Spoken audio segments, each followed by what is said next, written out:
The Tao of Self-Confidence, episode 894. Welcome to the Tao of Self-Confidence, where I share stories of amazing women who have discovered their inner journey to self-confidence.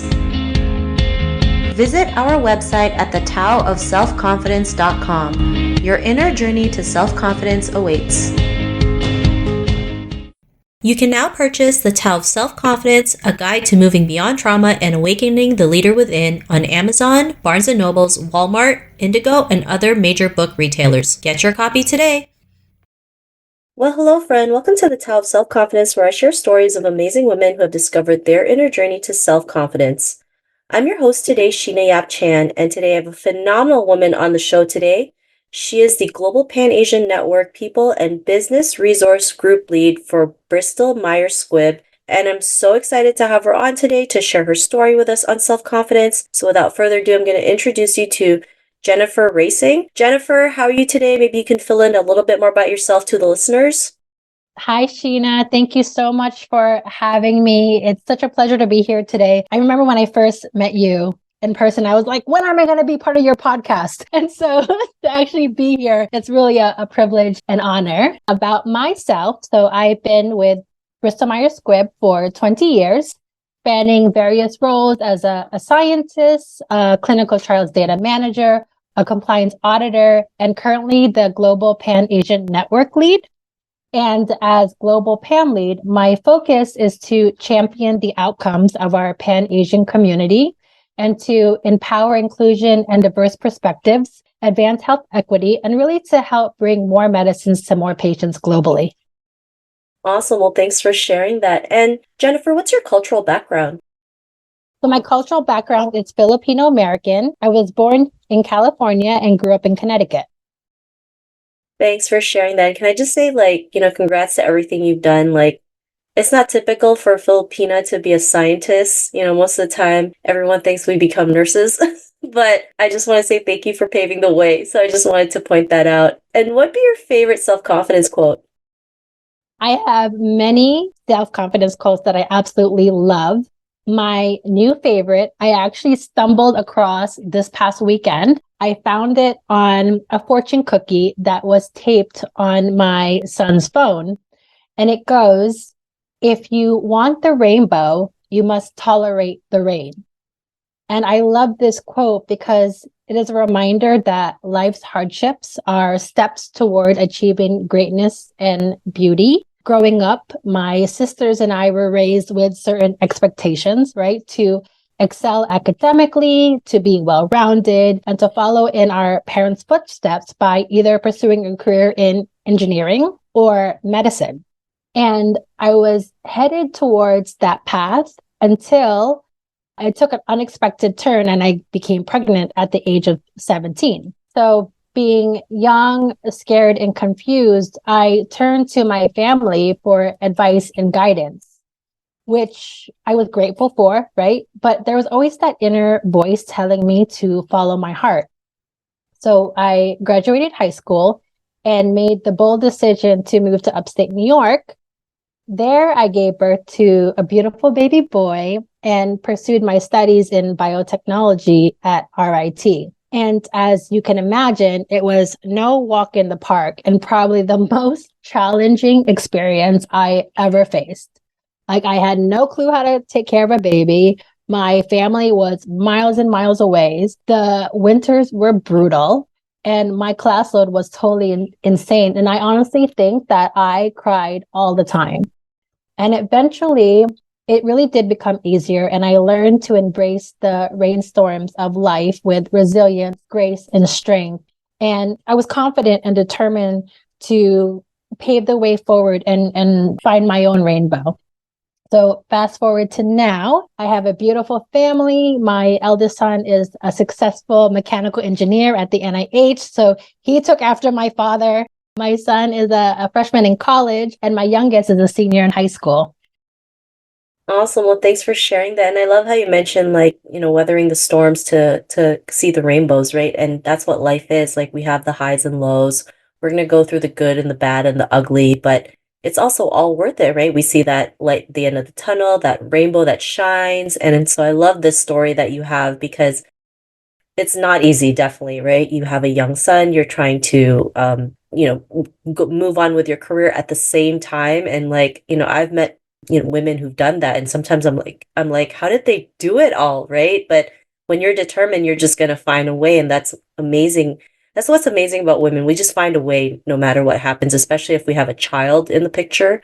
We're just like, we're super focused, regardless how exhausted we are as women. So I love that you mentioned that. And what would be your definition of self-confidence?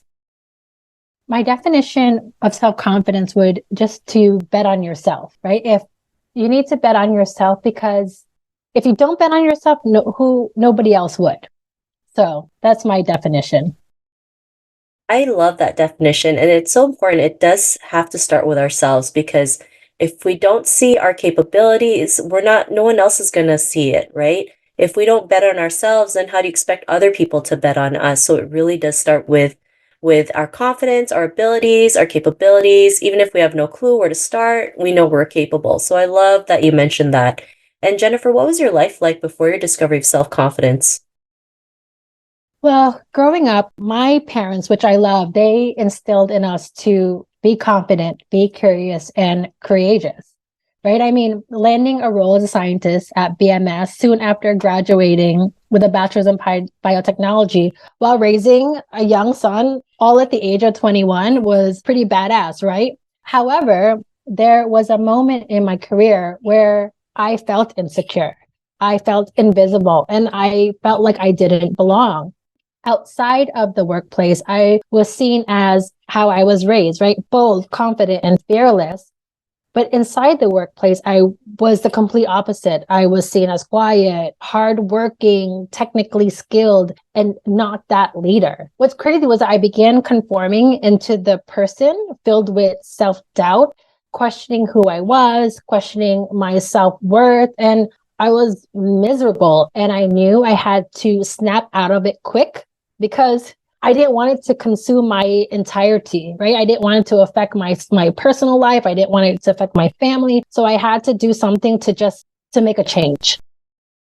Thanks for sharing that. And what was that moment in your life when you realized you can go out there and make that change, be the person that you are today? What was that aha moment?